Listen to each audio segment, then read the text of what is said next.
आप सुन रहे हैं जगत गुरु तत्वदर्शी संत रामपाल जी महाराज द्वारा लिखित पुस्तक जीने की राह का पेज नंबर 266। माता दुर्गा द्वारा ब्रह्मा को शाप देना। तब माता ने ब्रह्मा से पूछा, क्या तुझे तेरे पिता के दर्शन हुए? ब्रह्मा ने कहा, हाँ, मुझे पिता के दर्शन हुए हैं। दुर्गा ने कहा, साक्षी बता। तब ब्रह्मा ने कहा, इन दोनों के समक्ष साक्षात्कार हुआ है। देवी ने उन दोनों लड़कियों से पूछा, क्या तुम्हारे सामने ब्रह्मा का साक्षात्कार हुआ है? तब दोनों ने कहा कि हाँ, हमने अपनी आंखों से देखा है।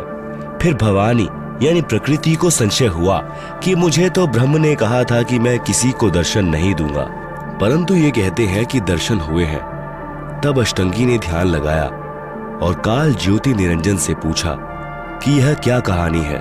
ज्योति निरंजन जी ने कहा कि ये तीनों झूठ बोल रहे हैं। तब माता ने कहा, तुम झूठ बोल रहे हो। आकाशवाणी हुई है कि इन्हें कोई दर्शन नहीं हुए।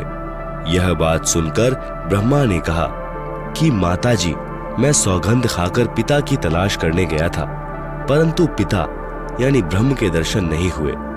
आपके पास आने में शर्म लग रही थी, इसलिए हमने झूठ बोल दिया। तब माता दुर्गा ने कहा कि अब मैं तुम्हें शाप देती हूँ। आप सुन रहे हैं जगत गुरु तत्वदर्शी संत रामपाल जी महाराज द्वारा लिखित पुस्तक जीने की राह का पेज नंबर 267। ब्रह्मा को शाप। तेरी पूजा जग में नहीं होगी। आगे तेरे वंशज होंगे, वे बहुत पाखंड करेंगे, झूठी बात बनाकर जग को ठगेंगे। ऊपर से तो कर्मकांड करते दिखाई देंगे, अंदर से विकार करेंगे, कथा पुराणों को पढ़कर सुनाया करेंगे। स्वयं को ज्ञान नहीं होगा कि सदग्रंथों में वास्तविकता क्या है। फिर भी मानवश तथा धन प्राप्ति के लिए गुरु बनकर अनुयायियों को लोक वेद यानी शास्त्र विरुद्ध दंत कथा सुनाया करेंगे। देवी देवों की पूजा करके तथा करवा के दूसरों की निंदा करके कष्ट पर कष्ट उठाएंगे। जो उनके अनुयायी होंगे उनको परमार्थ नहीं बताएंगे। दक्षिणा के लिए जगत को गुमराह करते रहेंगे। अपने आप को सबसे श्रेष्ठ मानेंगे, दूसरों को नीचा समझेंगे। जब माता के मुख से यह सुना तो ब्रह्मा मूर्छित होकर जमीन पर गिर गया। बहुत समय उपरांत होश में आया। गायत्री को शाप। तेरे कई सांड पति होंगे, तू मृतलोक में गाय बनेगी। पुहपवती को श्राप। तेरी जगह गंदगी में होगी। तेरे फूलों को कोई पूजा में नहीं लाएगा। इस झूठी गवाही के कारण तुझे यह नरक भोगना होगा। तेरा नाम केवड़ा केतकी होगा। हरियाणा में कुसौंधी कहते हैं। यह गंदगी कुर्डियों वाली जगह पर होती है। इस प्रकार तीनों को शाप देकर माता भवानी बहुत पछताई।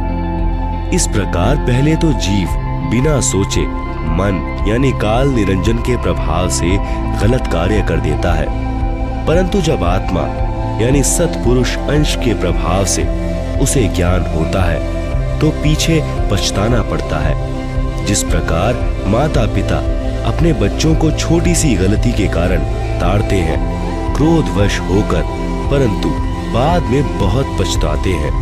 यही प्रक्रिया मन यानी काल निरंजन के प्रभाव से सर्व जीवों में क्रियावान हो रही है।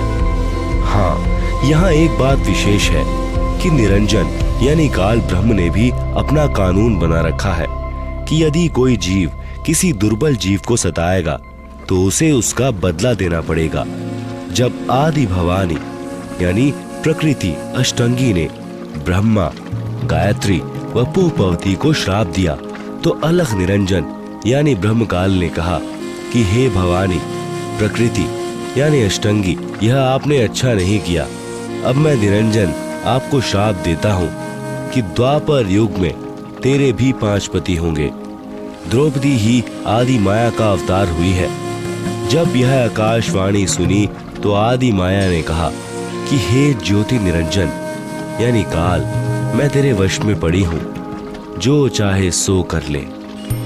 सृष्टि रचना में दुर्गा जी के अन्य नामों का बार बार लिखने का उद्देश्य है कि पुराणों, गीता तथा वेदों में प्रमाण देखते समय भ्रम उत्पन्न नहीं होगा।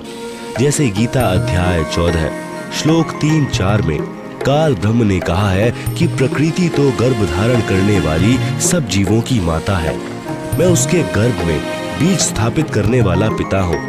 गीता अध्याय 4 श्लोक 4 में कहा है कि प्रकृति से उत्पन्न तीनों गुण जीवात्मा को कर्मों के बंधन में बांधते हैं।